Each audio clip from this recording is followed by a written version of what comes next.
In a region that's been through war, breakups, heartbreak, and survival mode, one guy decided his revolution wasn't with politics or power, but with healing. Boris Vuku used to be a rapper and creative artist chasing stages, views, and validation. But somewhere between Dominican nightclubs, Balkan chaos, and his own breakups, he realized the real battle wasn't out there, it was within. Today he's one of the loudest voices of healing in the Balkans, a best-selling author, a viral creator, and a man who tells millions of people the same uncomfortable truth. If you don't show up for yourself, no one else can save you. I met with Boris at the ancient Kalemegdan fortress for a majestic sunset overlooking the city of Belgrade to hear his story and to ask him how we stop abandoning ourselves and finally start to heal. This is NEMSWORLD Uncut. Welcome back to another episode of NEMSWORLD Uncut. Today I'm with the man, the myth, the legend, Boris Vuku, motivator and author from Belgrade, Serbia. It's an honor to be here, bro. Glad to be here, my bro. Thanks for having me here, man. In the legendary my honor. Kalemegdan Look at this. fortress. This is amazing. Insane views. Enjoy, guys, enjoy. We scouted this place for a while, so we found a dope spot. Yeah, there was this dude, he was probably smoking something, having a chill moment for himself, and we're like, bro, are you gonna be here for long? He's like, all right, guys, what are you gonna do? We're gonna make a podcast here. So we moved him, we had to move him. Then there was like a bunch of kids, right? They passed and they saw this big guy, and they're like, he was like, yo, what are you guys planning on doing here? Yeah. Like a Slavic terrifying legend that he is. Yeah. And what did you tell him? I said, you guys better be quiet because we're shooting a podcast on this ancient fortress. And you know how kids, they be like talking crazy and stuff, but no, they just said, okay, yes, sir, yes, sir. But the biggest legend was the guy smoking a J here with his bicycle.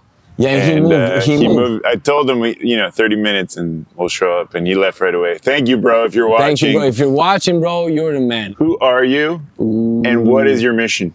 Wow, man, that's a super deep question. In a nutshell. In a nutshell, who am I? That's amazing. I'm like an extension of this higher consciousness that's here to spread authenticity and light and truth. And I'm here just to be me in a beautiful way, like in an artistic way. I'm here to create my life and my experiences with people and spread all this joy and laughter and all these messages. Guys, I have a lot of messages. Haven't been talking a while in English, so this is like something, let's say, new for me, but I love speaking in English. But my favorite languages are español, manito, para la gente mía que mira esto en español. Vuku habla en español y en Serbian, srpski, na srpskom i to je to.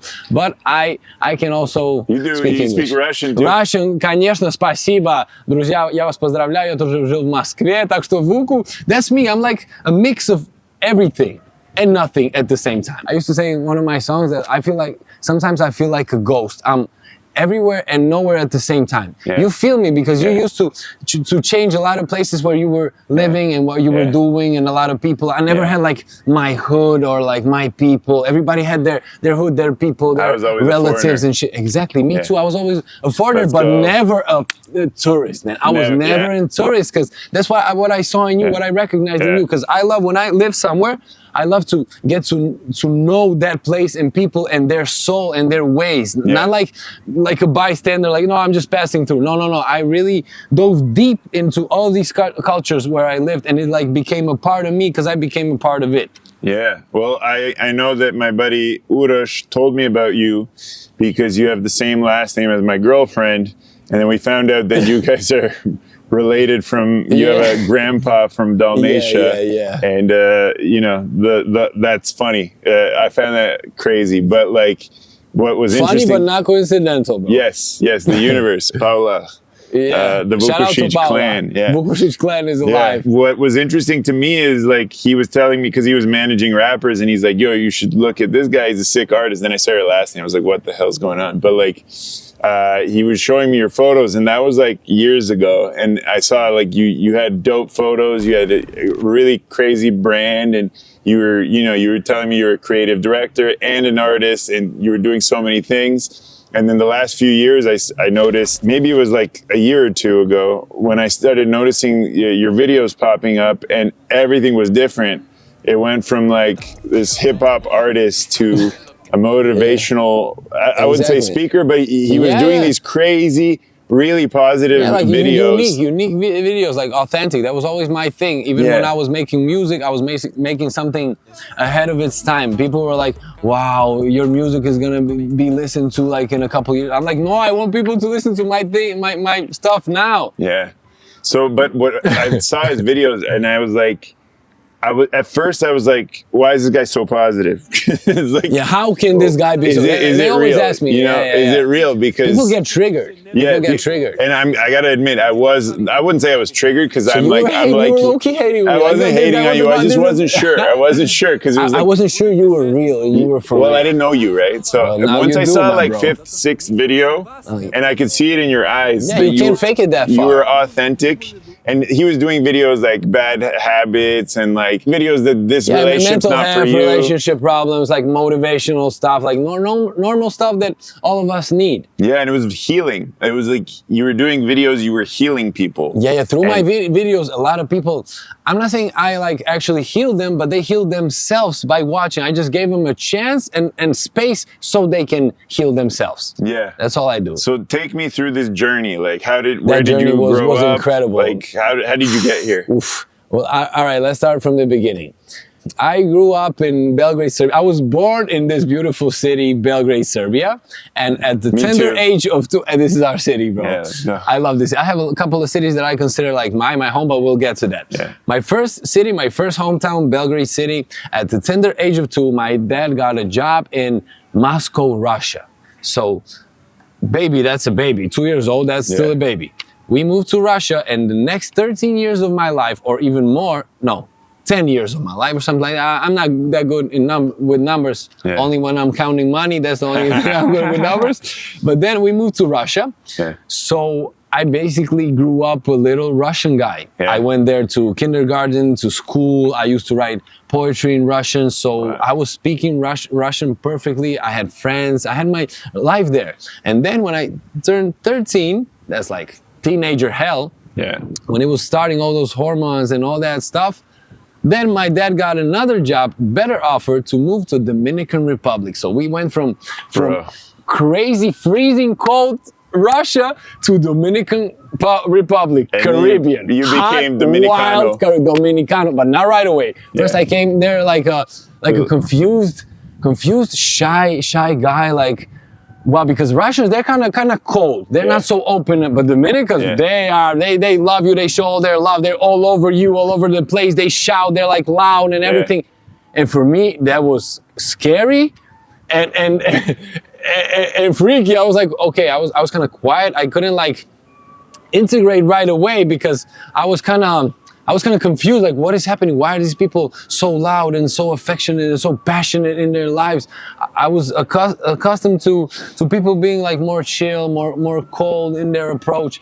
And because Dominicans, they like dancing a lot. Yeah. Dancing is a big part of their culture, like bachata, merengue, salsa, all that stuff, and reggaeton, of course. Even though it comes from Puerto Rico, it's dominant in all the Latin countries. So I came there, and I remember my first party. I was kind of shy in the corner, and then 2 girls came. These 2 hot Caribbean girls. They like grabbed me, and they started dancing reggaeton on me. They were just grinding. And you know, grinding. You know how reggaeton looks. It doesn't look like dancing. You lost your balls that day. I was like, what? You lost your virginity on the dance floor. Basically. So I was like, what is happening? Wow, I could get used to this. I really could get used to this. So then I kind of started like, because I had to learn fast. They were kind of, they're really intelligent Dominicans. So there was no space for me like to be a tourist, a foreigner and stuff. In school, I was in a bilingual school because there are teachers that were speaking in English and in Spanish. So I had to learn fast. Like in about 3 months, I learned Spanish. I learned Spanish so I could like properly communicate, and I started becoming kind of Dominican. Then in a couple of years living there, I even got my passport, my license. They adopted me. That country loved me so much, they adopted me. Wow. And I passed a lot of tests over there. It was not like bought, neither it was like given to me. I had to earn it. I had to earn it, and it was all those challenges, but it was good because it made me into who I am. It gave me that Caribbean flow. Yeah. So I'm really grateful to my Dominicans brothers and sisters. Now I'm working with Dominican Republic again, in Serbia and with Dominican Republic, because I really love that country. And Santo Domingo became my second hometown. So those are my two favorite cities and two favorite countries, Serbia and Dominican Republic. Belgrade, Belgrado, and Santo Domingo. So I really love that. I have a similar story with Caribbean people, because being a basketball player, I got sucked into like different life, right? So like in Toronto, most black people are Caribbean or African, because Canada didn't have slavery like America. So black people are immigrants, and like a lot of them are Caribbean, and the people who form culture are Jamaican. Most of my high school was Jamaican or Caribbean, and it's similar. You gotta like, they look at you like, who's this white boy, like? Yeah. And you gotta show them. And Serbs are kind of Serbs are similar. Serbs are like Latinos of Europe, exactly. Yeah. That's why we connect on a soul level with those people and nations. Yeah, it's incredible. We are not. They call us like spicy white. We're not like normal white guys, because if you say to a Serbian guy you're like a white guy, we don't consider ourselves like white. No. We're kind of different. We are different because we've felt that struggle that all of those cultures, occupation, slavery, all that struggle, oppression. all of those cultures have felt. Yeah. So we're in this together. That's why we connect, and we had to find ways to make it. Yeah. And that's why we connect. Yeah. We didn't have it like handed to us. Yeah. And that's why all around the world you see Serbian people, you see Latino people like making it everywhere. Yeah. Because if you can survive in a whatever Latino country or Caribbean or in Serbia, I said in like one of my interviews, like back in the day when I was still making music, I said, if you make it in Serbia, you can make it anywhere for real, because Serbia here is playing at hardcore level, because here everybody in the Balkans and in Serbia especially, everybody thinks they are so intelligent. They like to tell you what you should do.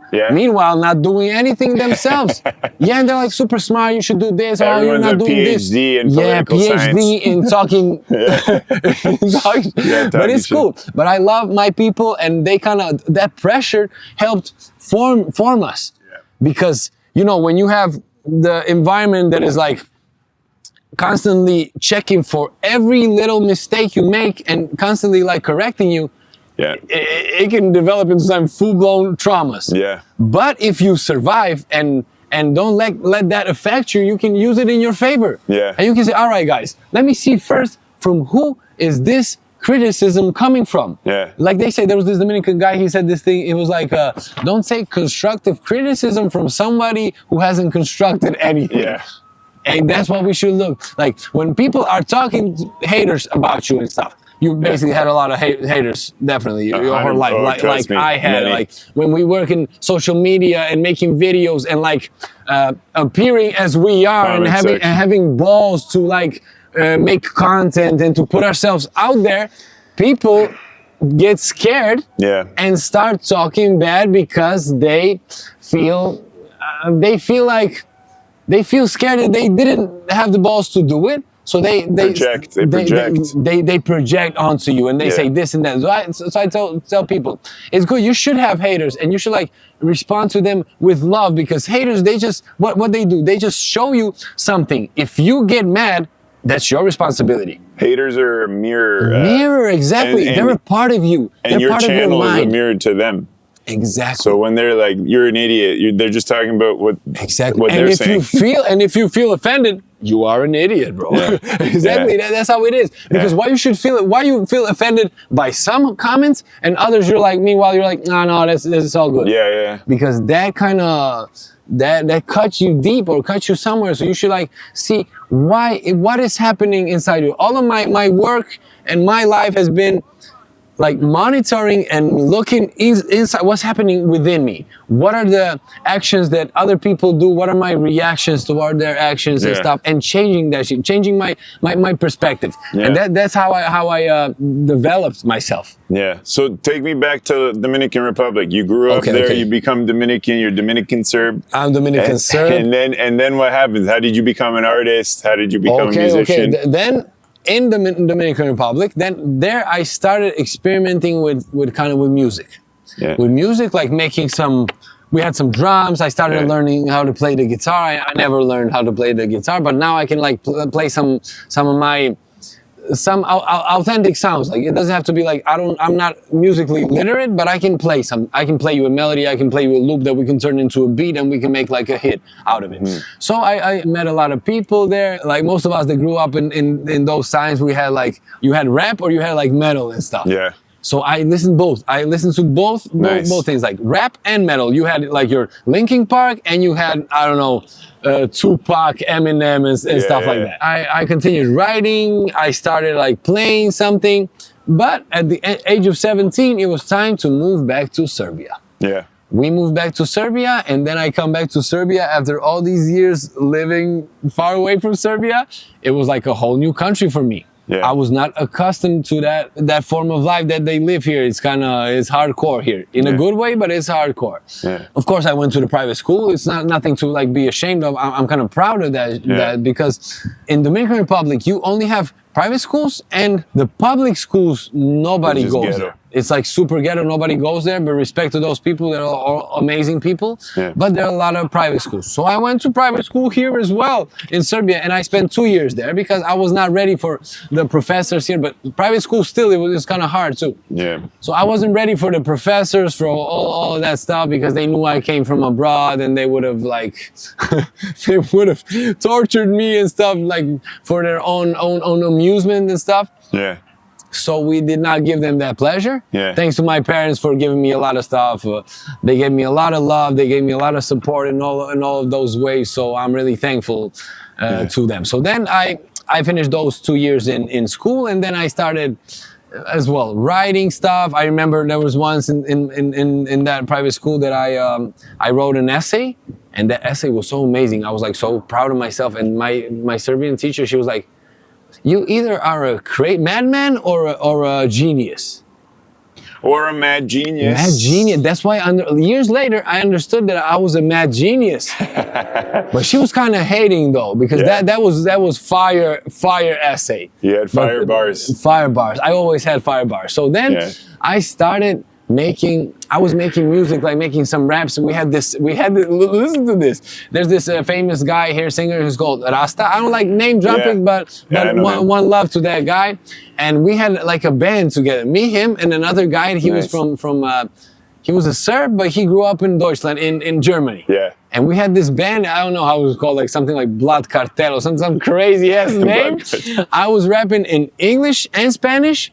Rasta was rapping in Jamaican Spanish, and this guy was Jamaican English, and this guy was rapping in German. Yeah, it was crazy. So we made this album. Nothing happened with it, but we kind of continued like making music our separate ways and stuff. So then I had to go to college. I kind of stopped making music, and at the age of 18 through ages like 21, I entered like dark ages of my life where I stopped creating. And you know, when you stop creating, there's this energy we all have inside. If we don't channel it creatively, we're gonna channel it destructively. And I started destroying myself. I was trying to destroy the version I became, the version of me I did not like, the version I became so I can be liked and accepted and approved by others. So I started drinking a lot, smoking, partying, watching a lot of movies, eating a lot, overeating, like stuffing my face and everything, like trying to destroy myself. I was basically I was like eating cigarettes, drinking a lot of coffee, basically destroying myself because I did not like smoking that sticky icky everything. Not exactly. I wasn't smoking that sticky icky still. It was later. Later. The sticky came later. Came later. Sticky kind of helped a bit at the beginning. Yeah, same. Then it did not, but at the beginning it kind of jump started all of my let's say spiritual and conscious journey. So wow, beautiful sunset, man. I can't help but enjoy it. It's really beautiful. We got the moon, we got the sun, we got the drone, we got everything. Belgrade. All these clouds, on the water. Beautiful. It's we crazy. got us, we got each other, bro. We got each other. This bromantic moment. We don't have Rakia, but so that's what. But I had to pass through all of that self-destruction, so I can like understand why I was doing that. I was still not conscious why I was doing that. And then I was feeling like, man, I'm here to live something amazing. Like I always felt like a superstar. Like I was destined for something greater than what I was living this like below normal life. Like it was not even normal life. It was like it was not me. It was this version of me that was kind of lost. So I was like, okay, man, I'm here to be a star. I feel like a model. I always felt like a model. And at that time I had like this like a belly, and I had this double chin, and I was not looking that great at all. I have this puffy and stuffed face. Like if you had met me back then, it's hard to believe. But I still got girls that did not stop me. Yeah. But it was definitely not me. So then I was like, okay, this has to change. This has to change. I mean, it was my father was saying like, come on, man, you're 20 years old. You can't see your penis from your belly. Like, what are you doing with your life, man? Sounds like a Serbian dad. Yeah. And I was like, Dad, you're right, Dad. You're right. I should change something. I did not change something right away. Talk to me when you can see your dick. Exactly. When you can see your dick, then we'll talk. Yeah. I'm like, all right, Dad. All right, Dad. Since it's not gonna grow anymore, I have to get rid of the belly. Hey, a lot of you guys don't know that you could get a few inches on your dick size if you lose a little weight. Yeah, he's like, yeah, definitely. He's like, bro, definitely. He knows that. He knows. You know what's up, bro. That's what's up. You know what's up, bro. Just cut the carbs, you get an inch on your dick. So yeah, start training, stop eating bullshit, and you'll be fine. So I was like, okay, I'm a model. Let me make it happen. And then first, I saw the famous movie, The Secret. All of us back then, Secret kind of moved all of us on some level. Yeah. And I was like, man, there's these people changing their lives and like manifesting stuff. I did not understand what was happening, but I understood that I had to combine and change my thoughts, my feelings, and my actions. I had to combine all of those three so I can make something happen. And I thought, okay, what is this real Boris? What is this real Vuku? What does he think? How does he feel? How does he act? What does he do? And I'm like, okay, he thinks good of himself. He doesn't put himself down. He doesn't treat himself badly. He doesn't treat his body badly. He doesn't treat the world around him badly. He gives to the world. He does not only take from the world. He creates. He does not consume. And I started like picking like my own thoughts, like thinking different stuff, feeling like I was already there, because we all have all those energies and frequencies within it. We can like attune to that. So I started feeling like the Vuku that I am now. I started like, yeah, that's me. I can make this happen. I'm destined for some great stuff here. And I started changing my actions. I started eating better, stopped drinking, stopped doing a lot of stuff that was not helping me at all. And then slowly, it did not change by itself. I started changing things, and that's how things change. When you change things, I mean, you can't expect things to change by themselves or someone else to change them for you. That's why what I do when I work with people, I tell them, no, I don't want you to get addicted to working with me. I want you to understand that you can work on yourself by working with yourself. Yeah. And implementing stuff and changing stuff and starting to do things that you should do and stop doing things that you shouldn't do, etc. There's like a lot of stuff that you can do. And then after like 6 months or even less, I got into the best shape of my life. So you can imagine my confidence at that time when I was like I used to be that guy, now I'm this guy. I'm like feeling myself to the max. I was like, wow, and I started making music again, started creating. And it was amazing. I was like shining. And then I went back to the Dominican Republic to like look for a job and to handle something with the paperwork, with my passport and all that stuff. So I came back. And then my energy was felt everywhere. I entered into a place, I moved through the city, and people like felt it because I was different. I was like feeling myself. If you want people to feel, you should feel yourself.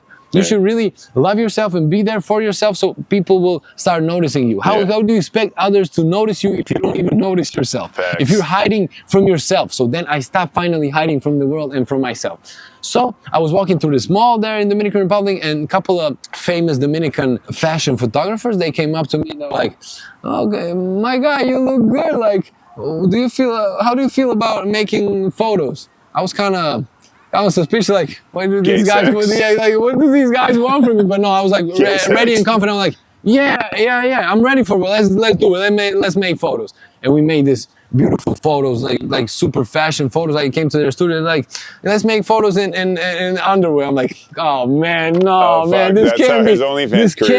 This can't be it. I'm like, all right, man, let's risk it. Let me do it. No, but they were like, there was no funny business. We just made so that's how you became a model. Yeah, that's how you became. That's how I became a gay OnlyFans star. I saw some documentary about straight guys who do gay porn. Like for money and shit. Yeah, for money, gay for pay. It's funny. For pay. Oh, there's like a term for that. That's not you. I'm that's just not joking. Me, definitely. So he's wifed up. Sorry, ladies. Yeah. But I don't even get offended to that shit because people here, when they hate on me, they're like, what is this gay guy talking about girls and stuff? And I'm like, why should I like just try explaining to them like, no, man, I'm not this, I'm that. Yeah. Like that makes you be even more gay. Then those photos turned out amazing, and this famous Dominican model agent, he saw the photos and he's like, yo, we need a meeting. And we went to the meeting and he signed me and I started modeling, doing fashion shows in Dominicana Moda. There's this like Dominican Fashion Week. And doing a lot of commercials and photos and everything. And I was, imagine me like going from that guy that was lost to making all these lights, all these girls, models, money, kind of famous at the moment. And I was enjoying that, enjoying life. Then I came back to Serbia and I was telling my friends like, yo guys, I made it. And they're like, man, we knew it. And those are the same guys that told me like, you're gonna become a model? Look at yourself, man. You're never gonna make it and stuff. And then they were like, yeah, we knew you had it in Doubters, man. Doubters gonna doubt, so don't listen to anybody. And it's okay. It was not their responsibility to see my vision. I'm the one who sees my vision. I'm the one who has to walk that path, not them. So I was not mad at anyone. And then I started making like a lot of music, filming videos with in Dominican Republic on the island with Colombiana models and stuff. It was beautiful. Let's go, Colombiana. It was beautiful, models, man. Back then I was making music in English. There was my song. You should look it up. It's called PBF, like Pretty Boy Flow. Pretty Boy Flow was fire. It was fire, and there was this. The video is. Do you mind awesome. if we play it right now? Yeah, play it right now. Lepi boy flow, ponosan na svoje gene, ja. Lepi boy flow, lepši od tvoje žene, ja. Lepi boy flow, iza mene stoji pleme, ja. Prelepa ho, potiže raspoloženje, ja. Yeah. So then the modeling starts, the music starts. Yeah. And then how was this whole creative career for you? Yeah, and then in the heat of it all, I had to go back to Serbia because I was studying. And I was studying, I don't know even why. It was like, because like, you know how we said to give the diploma to our parents, or as I used to say, I'm studying so I can like wipe my ass with the diploma and like hang it on the wall and give it to the parents and stuff. Yeah. So I had to go back to study, and I was going back and forth. What you studying a bit, journalist. So I finished journalism. Makes sense. I don't work with that. It doesn't like help me much. I don't even remember what I was studying, but it was an experience. It was it was a valid experience that I'm gonna appreciate as well and be grateful for it. I'm grateful for everything that happened. So I had to go back and forth. And at one time when I was like, man, I'm wasting a lot of money buying all these tickets, going back and forth instead of just being in the Dominican Republic and working there. Yeah. So I'm like, okay, let me first finish college. I went back, I finished college, and then I moved back to the Dominican Republic and stayed there for a while. But at that time, I was going through some crazy spiritual awakening, psychosis, or whatever you want to call it. And I started sabotaging my own modeling career. Wow. I grew a beard. I grew long hair. I was looking like Jesus, and Jesus is big there in Latin American countries, and it was like super weird seeing me walking like Jesus around. Shout out to our boy Jesus. Jesus is in our hearts and stuff. Yeah. But it was crazy. So I was still getting work because back then, man bun and beard was super popular. Yeah. So I was still doing I shows. can't do the beard. I can do the man bun. But You can do the yeah, man I can't bun. grow the beard. So I was, and we can even show my picture of me here. Yeah, yeah. I remember in this picture that we're showing you here, it was me. I was working some lawyer company, and they kind of hired me and some models, so we play Game of Thrones characters for them. And I was Jon Snow. I was Jon Snow. I did not look like Jon Snow, but to them that night I was Jon Snow. Yeah. So I was working a lot of different jobs. There was this job that I was doing. I spent like 5 hours. Just like a real life mannequin. Yeah. And I was like that, like standing, like a real life mannequin, like 5 hours. That was one of my gigs too. Then I started working. There was a lot of American productions making a lot of movies and series, and I was working like an extra. But it was amazing, and there was all those experiences helped build me. Then I was sabotaging my career, my modeling career. I wanted to do music, but music was not going that great because I was making like music in English in Dominican Republic. At the time, I was like making trap, but trap was like at its beginning, let's say there. Yeah. No, not everybody was like listening. I started doing music in Spanish, like a lot of videos and everything.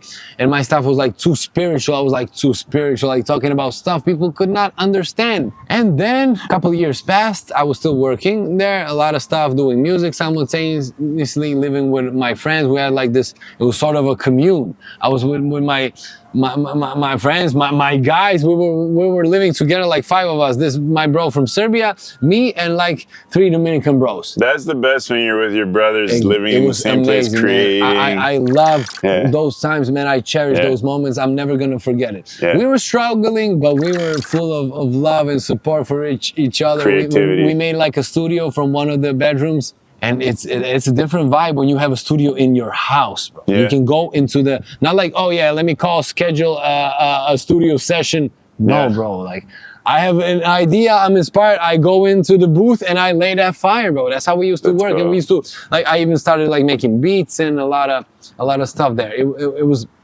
amazing. So then years passed and I cut my hair. I started working more like as a model, and then I moved back to Serbia. Like I came back to Serbia and I decided to stay. And I'm like, I like this here. I'm gonna stay because I connected with, while I was in Dominican Republic, I connected with our famous rapper Trapper, one of the first guys to start doing trap here together with Juice. This guy name is Fox.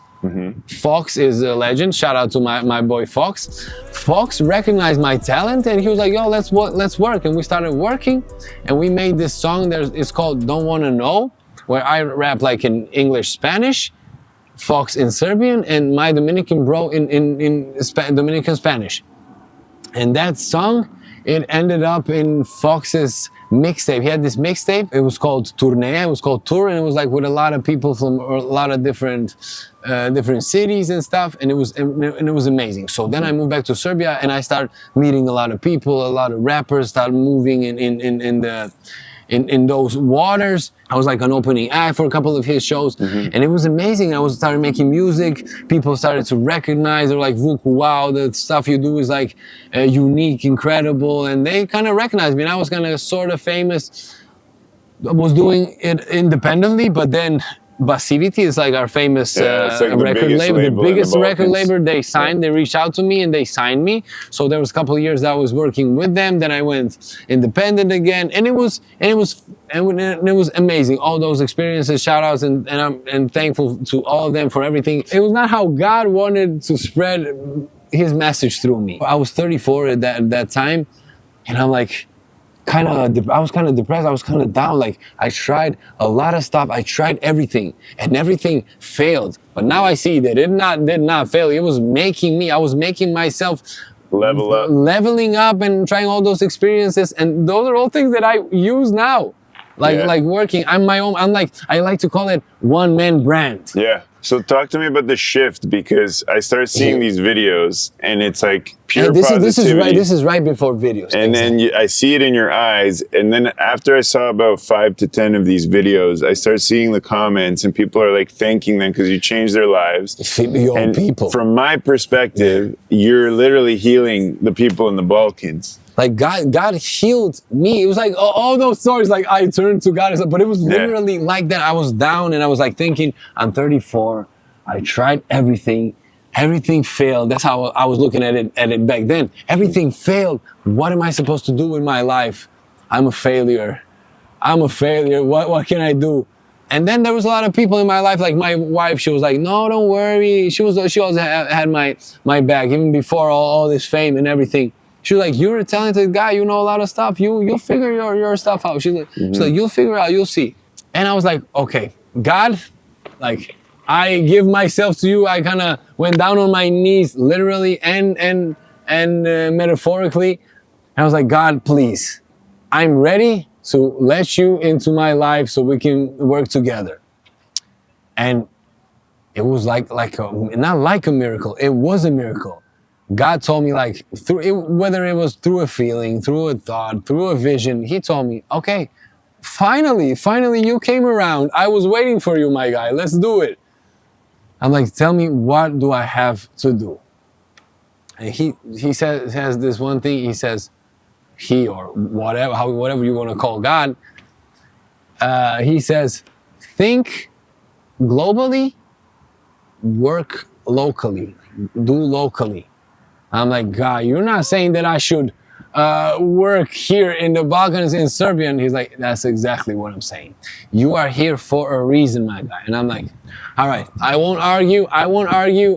I asked for guidance. I received it. Now let's work." So I started working. I started making content in Serbian. I listened to that guy, Urošakić. He told me, "Man, let's open new TikTok." At first I started on TikTok because my old Instagram was this half fame from music, from modeling. It was like a mix of everything. Yeah. And I started making those videos. My first video was, came out. I felt super fresh after a haircut. And I came out and I started filming myself. And in that video, by the end of the video, I say, like, I see that I'm gonna have to make more videos. And that's how it starts. And then little by little, people were like responding like crazy to my videos, like, "Yo, we want more, we want this." They started asking questions, and I was filming every day. My first month and a half, I was filming every day. And I started filming, and then I was like, "Okay, since I'm changing my life, let me start doing more stuff. Let me start doing more stuff. Let me start meditating a bit, being more grateful, taking care of my body even more, even though I was always like, it's been 10 years now, since more than 10 years that I was fit and all of that." So I started like, okay, what else can I do? And then I was watching TikTok and I came by this guy, I think his name was Ed Millet. It was like, he's like this famous motivator, and he's like, super excited talking, "Guys, if you do this one thing," his veins are like all popping out. And I'm like, I was already motivating myself, and I see him like, "Man, this guy is on fire." He's like, "Guys, if you do this one thing, I promise you, if you do this one thing," he's like super on fire, like, wow, fire. "One thing, your life is gonna, for 1 month, your life is gonna change definitely."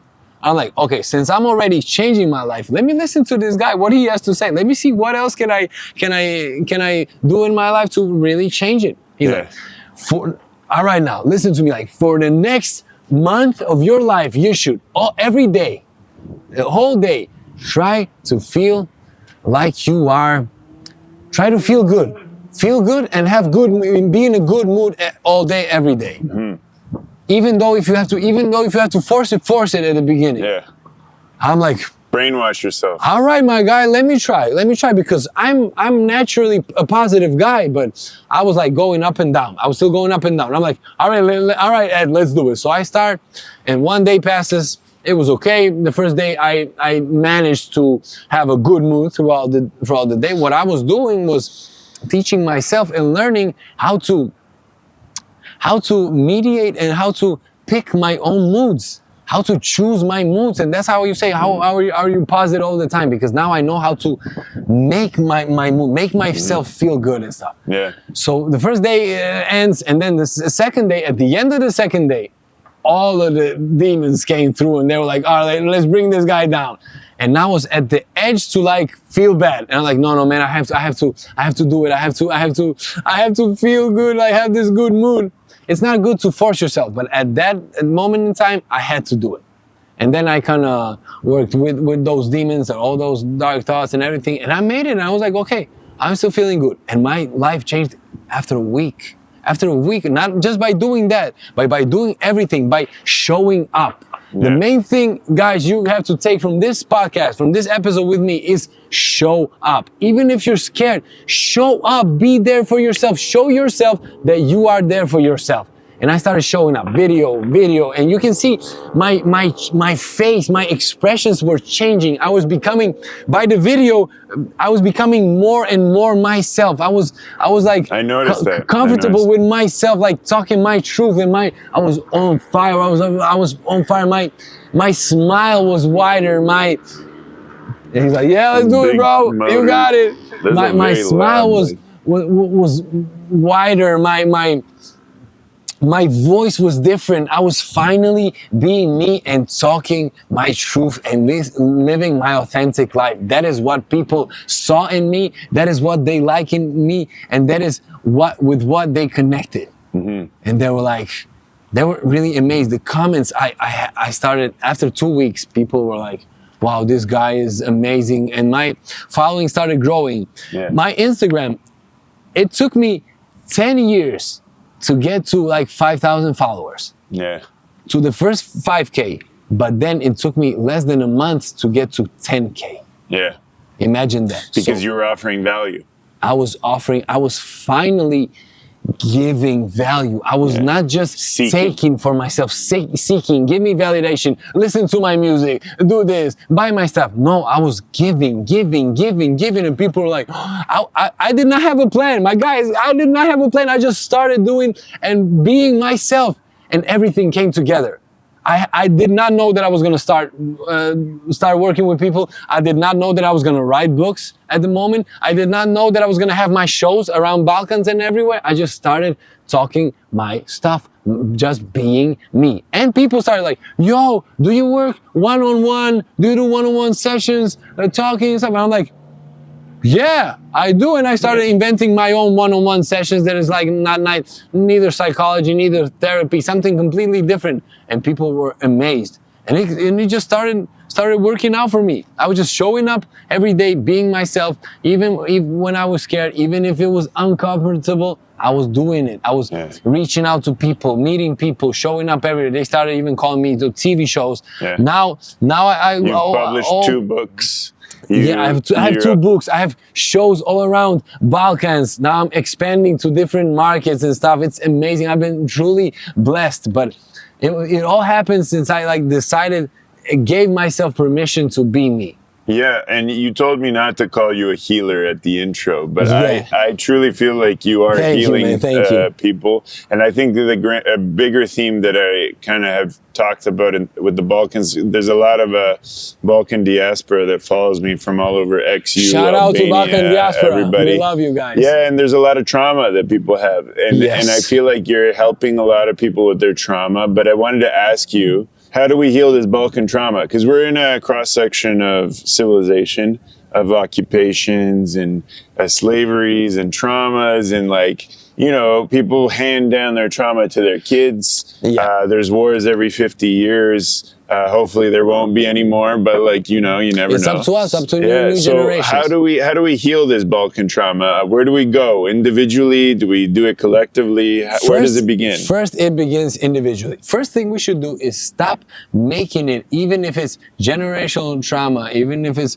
personal trauma, we should stop making it the main theme of our lives. Facts. Because when that's the main thing of your life, you revolve around trauma. Everything you do has trauma in it. It's a focus.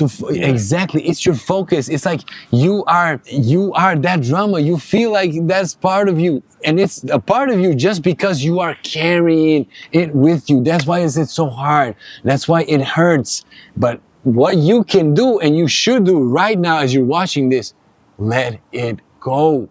Leave it in the past. As hard as it was in the past. It's not here with us anymore. How do you differentiate letting it go and sweeping it under the rug? That's an amazing those are two question. different things. It's up to your focus.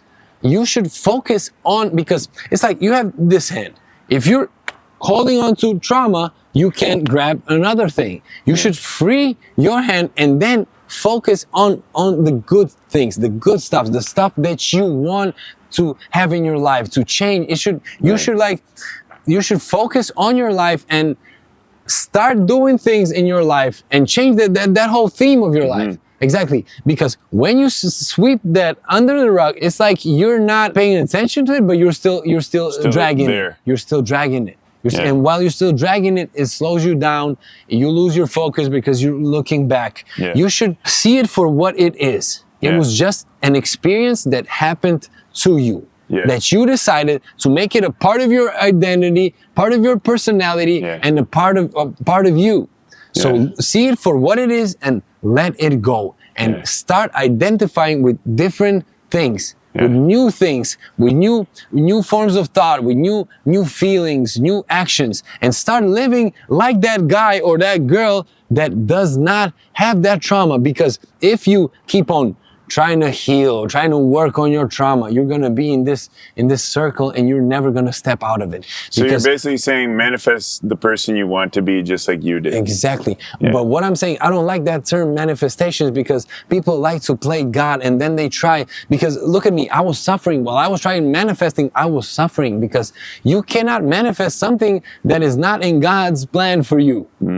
Because if you try to do so, people try to do so because they feel they're not enough. They feel like if I manifest $1 million or a better couple or this and that, I'm gonna be more loved, I'm gonna be more accepted. No, you're not. I know a lot of people I work with, a lot of people who have millions and a lot of money, a lot of connections, power, everything, but they're not happy. They're not happy because it is forced. It is forced. You know how I say? I say that our life, is our story that we should write with our hand, in our style, but on the subject that we get from God. Because God has a plan for you. And when I say God, I don't mean a religious God. I mean like God that is the everything universe, and in everyone, everything. So God has a plan with you. Within that subject and that plan, you can manifest or materialize whatever you want. But if it's outside of that plan, it's not gonna work. My bros and my sisters, it's not gonna work. You're gonna run into roadblocks and it's gonna be forced and it's gonna cost you.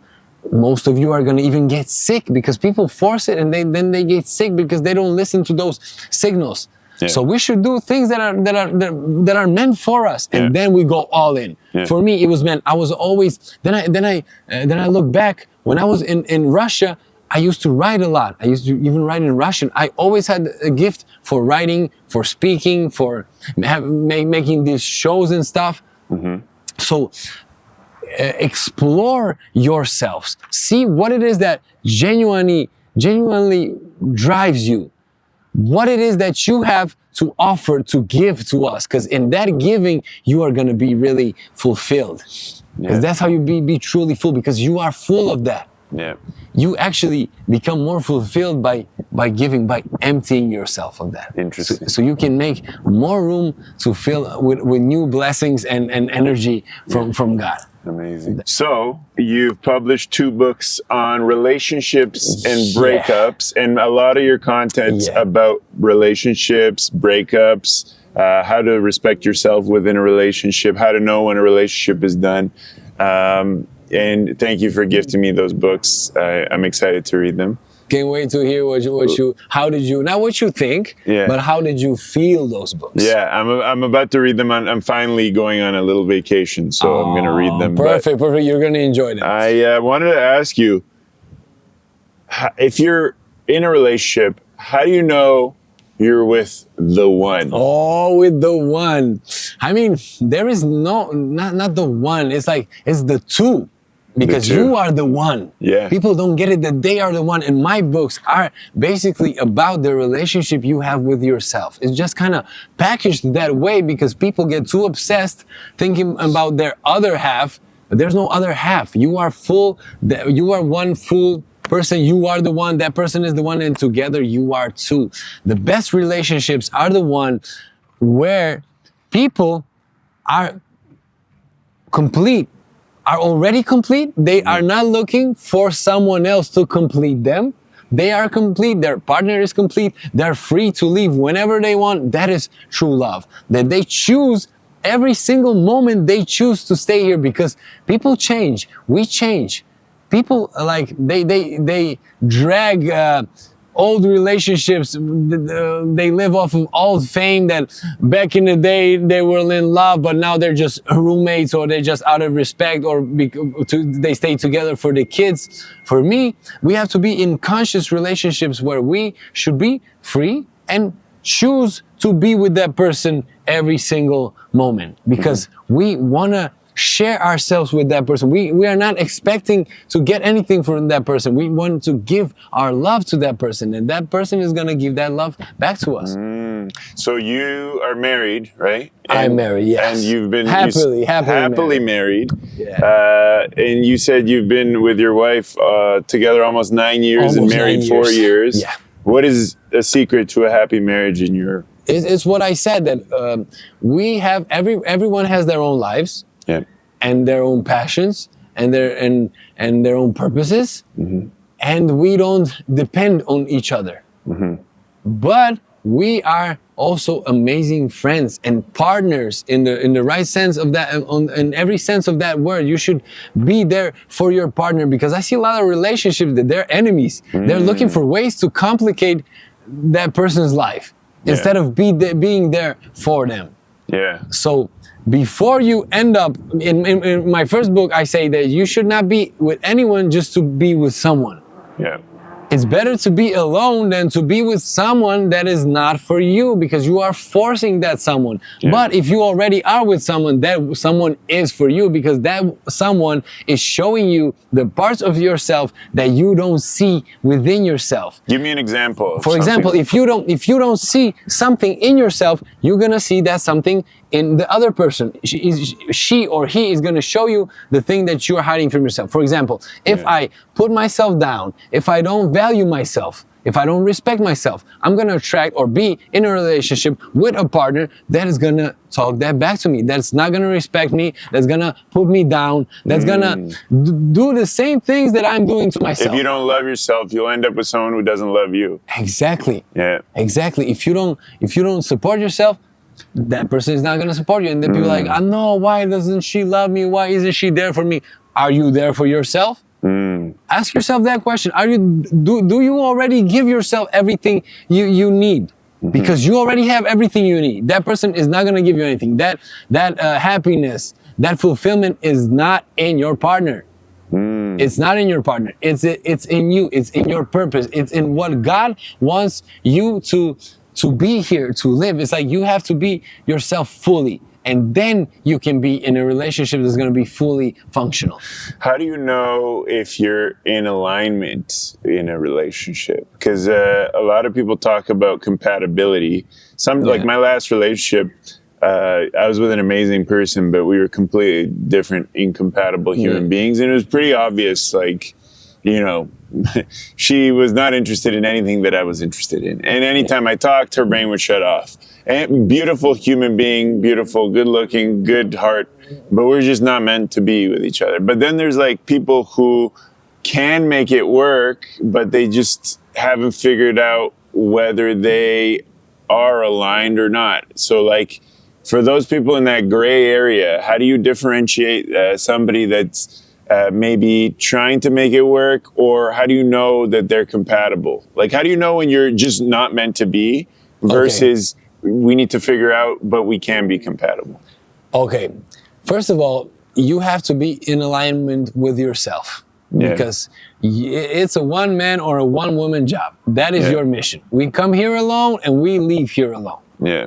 People, they tend to get into a relationship because they're scared of being alone. First, you should be comfortable being alone. And then when you're okay with yourself, you're going to be okay with your partner, even though that partner is completely different. For example, me and my wife, we like different stuff and we live kind of different lives. But we have our own love language, the way we speak, some different words. We have ways that we show ourselves love. But one thing, like how you can know that you asked me, is if in your relationship, if you are becoming more you and more free and more of what you should be and what you want to be, that is a great relationship for you. If not, if you're becoming someone you're not, that's a sign that you're walking away from you. Because in a real good relationship that is here to help you grow, you're gonna grow. Yeah. You're gonna evolve, because that's next level. Because first you do it yourself, then you take it even on a higher level, sharing yourself with someone. So the right person will help you grow into the person you're destined to be. Exactly. And the wrong person will push you further away from Exactly. It's gonna be like, it's gonna help you. Either way, they're gonna help you. Yeah. Either they're gonna push you away, help you push yourself away, so you can figure it out and come back, or it's gonna help you soar even higher. What about people who are have a fear of commitment? Because I had that back in the day, because I got hurt by a lot of women. Me too, bro. And I didn't trust that women can be good. And then I had a lot of problems in relationships with good women over time. But sometimes there's people who aren't sure whether it's the right person, or it's a fear of commitment. I had that in the past. Now I've overcome my fear of commitment. But how do you differentiate, let's say in a relationship, whether you have a fear of commitment or it's just not the right person? That's an amazing question. I used to have that too. I was like, no, I no girlfriends. I just want some quick flings and stuff because I'm but that we were scared. I was scared of committing to myself. That's the first thing. I did not commit to myself. I was all over the place. I was not sure. And I was not exactly scared of commitment. I was scared that I was gonna with that person, that I'm gonna stray even further away from me. That is what those people are scared of. They're not scared of that person. They're not scared of commitment. They are scared that they cannot trust themselves with that person. Because when someone comes into your life, especially you, shows you a bit of affection, gives you a little bit of attention, scary. You get crazy. You start to lose yourself, and a lot of people, guys, mostly, even girls, they start sacrificing themselves. So what you were scared sabotaging and sacrificing yourself for that relationship. And then you sacrifice your life and you're in a relationship, and that is what you were scared of. And then happens, and that's precisely what happens. You manifest your fear. Exactly. So you should be sure of yourself, and you should know that your confidence should not depend on your partner or on something external. It is internal. It comes down to that if you can count on yourself. And if you're not gonna abandon yourself for somebody else. Well, I was gonna ask you, do you believe in love at first sight, or do you think love can grow over time? Both are legit. Because for me, love, they say love is blind, but love for me is not blind. Love is conscious.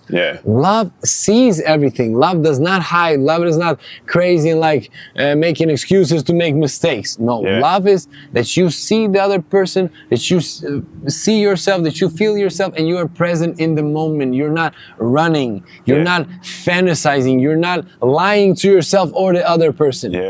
You see it for what it is, and you accept it fully. That is love for me. In terms of self-love, for someone that's watching that's stuck right now, what is your advice to them? Move.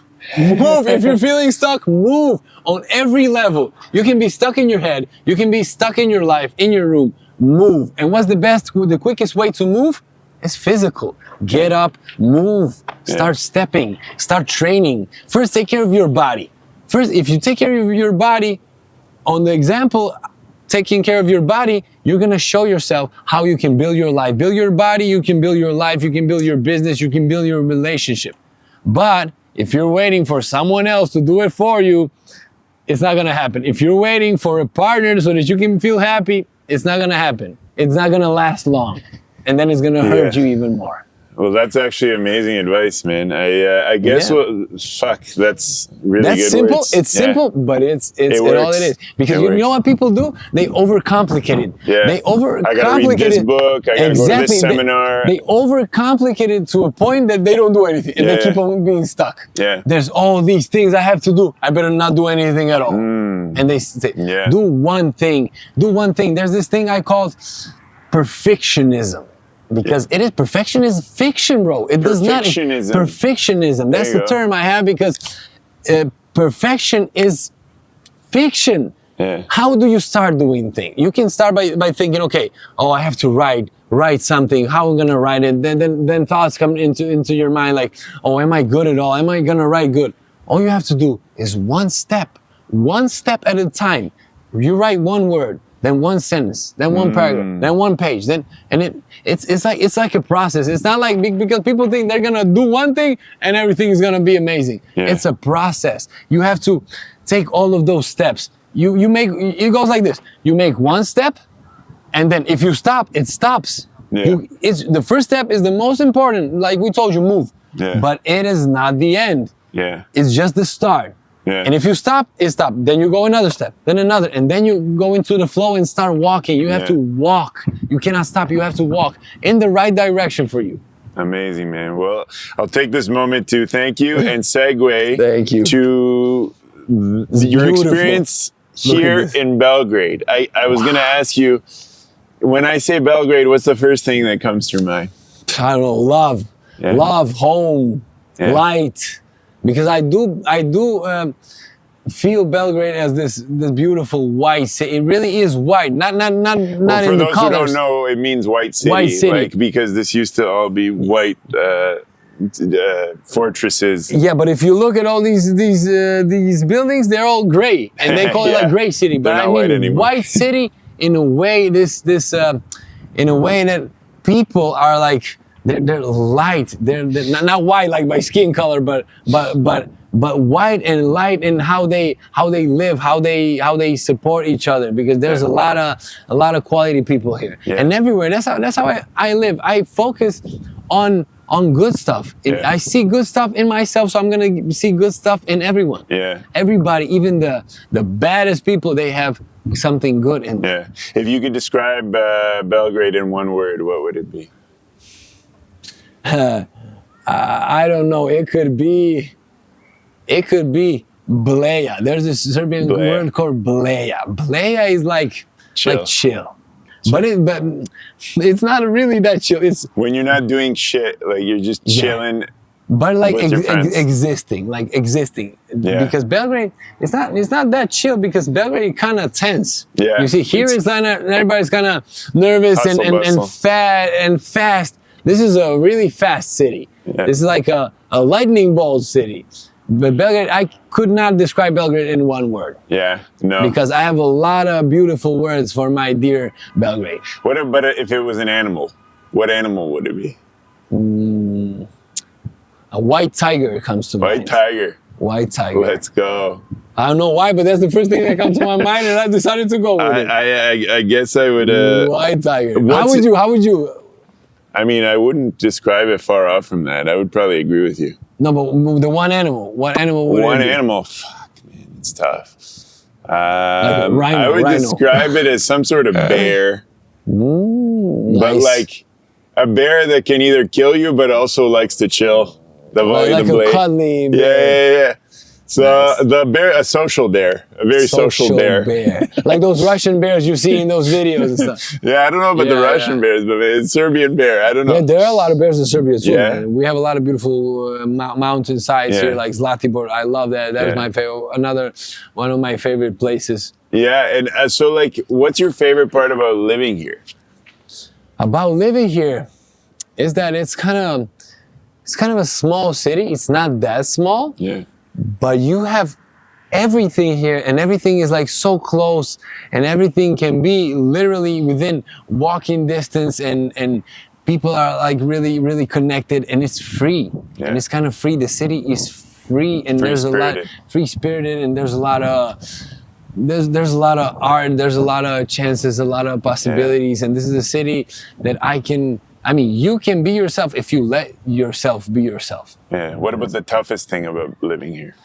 The toughest thing, that you have to be so connected to yourself that you don't stray from yourself, because Belgrade can eat you up and spit you out real fast. You can get lost here because there's a lot of stuff here. Well, I was saying, like, this is one of the few places probably the only place I've been in the world where there's a sub community for everything.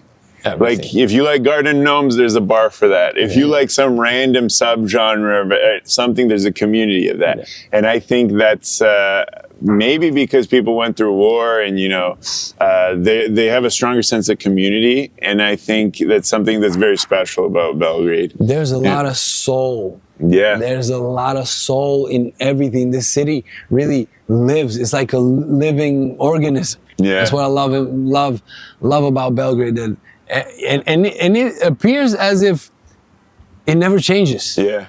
I noticed that. And it does change. Yeah. It evolves, but it also stays the same. Yeah. What do you think lies in store for the future of Serbia? I think for the future of Serbia and of Balkans, for Serbia, I see like this. I'm not like a psychic or nothing, but I see like this new golden age, like this dawn that Serbia is finally getting lighter and lighter, and people are having more freedom to be what they really are and connecting more. That because Serbian people, they always had this problem, and in the Balkans they were like going brothers against brothers. Yeah. But now I feel as if there's this new Yugoslavia emerging, that people are uniting finally and being there for each other. Yeah. And that is amazing. There's this new era of individuals, of strong individuals, but strong communities are made out of strong individuals. Yeah. Well, I mean, you've done an ex-U and Balkan tour. You've done TV shows now. So there's a lot of people from the Balkan diaspora that follow me, a lot of kids. There's a lot of people that hate and argue in the comments. And like there's a lot of echo chambers that kids get passed down this trauma and this nationalism. What do you have to say to those kids or young people that are watching that were taught to like, oh, you know, this other side, the other tribe is to blame? Like, I would tell them, my guys and girls, look at the world through your own eyes, with your own eyes. Have your own experiences. Don't let someone else's experience taint your life and your worldview. There are a lot of beautiful and good people in all of those countries. Even though we were at war back in the day, there is no war now. And why do you keep on dragging war that is not even yours, trauma and war that is not even yours? I see a lot of young people and young guys and girls that are full of love, full of connection, and everybody's like, we don't care what happened. What is happening now? Now, the future is now. So together we can make these beautiful Balkan lands filled with love and cooperation and this brotherhood and sisterhood that we all have within our hearts. We should make sure you travel. And come to Belgrade in the meantime. Travel and second guess everything someone else tells you. Aim always for having your own experience. Experience for yourself. Try other things, because people mainly, when they hate or they live in the past, is because they are not content with their present. They are not looking towards their future. They're not doing anything to change it. They're always blaming stuff on history, on traumas, on circumstances, on their partners, their neighbors, their bosses, this and that, the economy, everything. You can live like that, but that's one hell of a life. Amazing. Last question for you. Aliens land in Serbia right now. What's the first thing they're thinking? I think they already know about Serbia. They already know. That's why they decided to land. We are the aliens. Exactly. Boris, thank you so much, man. I really appreciate you. It was a beautiful sunset here in Kalemegdan Fortress in Belgrade. And it was an honor and a pleasure. And thank you for the books. Thank you, man, for spreading all this love and light and making this new Yugoslavia happen. Let's go. Appreciate you, man. Where can people find you? Tell them. You can find me on Instagram at Boris Vuku, and I have some new profiles, but you'll see, or borisvuku.com, and you can that's my main thing. You can find me on TikTok, but see you on Instagram, and you can find me in your hearts. He's spreading love and light, guys. If you want some positivity, some healing, some love in your life, if you're searching for yourself, check out his page. Thank you guys for watching NEMSWORLD Uncut. Make sure you like, subscribe, follow, and stay sexy. Thank you.